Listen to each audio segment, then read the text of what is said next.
ఈరోజు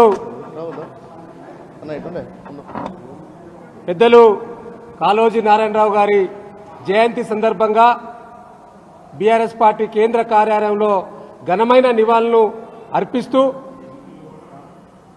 కాళోజీ నారాయణరావు గారు చేసిన సేవలను కొనియాడుతూ ముఖ్యంగా నాటి ఉమ్మడి పాలనలో కాళోజీ లాంటి అనేక మంది కవులను రచయితలను విస్మరించిన ఆనాటి పాలకుల్ని మరి తెలంగాణ రాష్ట్రం వచ్చిన తర్వాత తెలంగాణ తొలి ముఖ్యమంత్రి వర్యులు గౌరవనీయులు కేసీఆర్ గారు మరి తెలంగాణ అస్తిత్వాన్ని కాపాడే యొక్క క్రమంలో 2014లో వరంగల్ జిల్లాలో ఎన్ఐటీలో కాళోజీ 100వ జయంతి సందర్భంగా మరి ఆనాడే కాళోజీ జయంతి సందర్భంగా తెలంగాణ భాష దినోత్సవంగా జరపాలని మరి నిర్ణయం చేయడం, అదేవిధంగా వరంగల్కు ముఖ్యంగా తెలంగాణకు మరి రెండో నగరంగా ఉన్న వరంగల్లో మరి రవీంద్ర భారతిని తలదన్నే విధంగా ఒక కాళోజీ కళాక్షేత్రాన్ని అన్ని అంగులతో అత్యాధునిక సదుపాయాలతో మరి వరంగల్ కేంద్రంగా ఇవాళ కాళోజీ కళాక్షేత్రం రూపుదిద్దుకున్నదంటే అది కేసీఆర్ గారి ఆలోచన అనే విషయాన్ని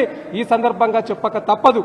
అంతేకాదు ఇలా కాళోజీ గారు మరి ఒక కేంద్ర ప్రభుత్వం ఇచ్చిన పద్మవిభూషణే కాకుండా మరి 1992లో కాకతీయ విశ్వవిద్యాలయం గౌరవ డాక్టరేట్ ఇచ్చి మరి గౌరవించిన సందర్భం. మరి ఆనాటి పాలకులు ఇట్లాంటి పెద్ద కవిని రచయితను విస్మరించారు. కానీ కేసీఆర్ గారు మరి తెలంగాణ రచయితలను తెలంగాణ యొక్క సంపదలను కాపాడే దృష్టితో ఆలోచన చేసిండు. కాబట్టి తప్పకుండా కాళోజీ నారాయణరావు యొక్క స్ఫూర్తిని మాలాంటి అనేక మంది యువకులంతా కూడా ముందుకు తీసుకెళ్లడానికి ఇంకా ప్రయత్నం చేస్తాం. తప్పకుండా వారి స్ఫూర్తి సమాజాన్ని చైతన్యం చేయడానికి ఉపయోగపడుతుందనే భావన ఈ సందర్భంగా తెలియజేసుకుంటూ మరొకసారి మరి కాళోజీ నారాయణరావు గారికి ఘనమైన నివాళులు బీఆర్ఎస్ పార్టీ పక్షాన అర్పిస్తా ఉన్నాం. జై తెలంగాణ, జై కేసీఆర్. Thank you.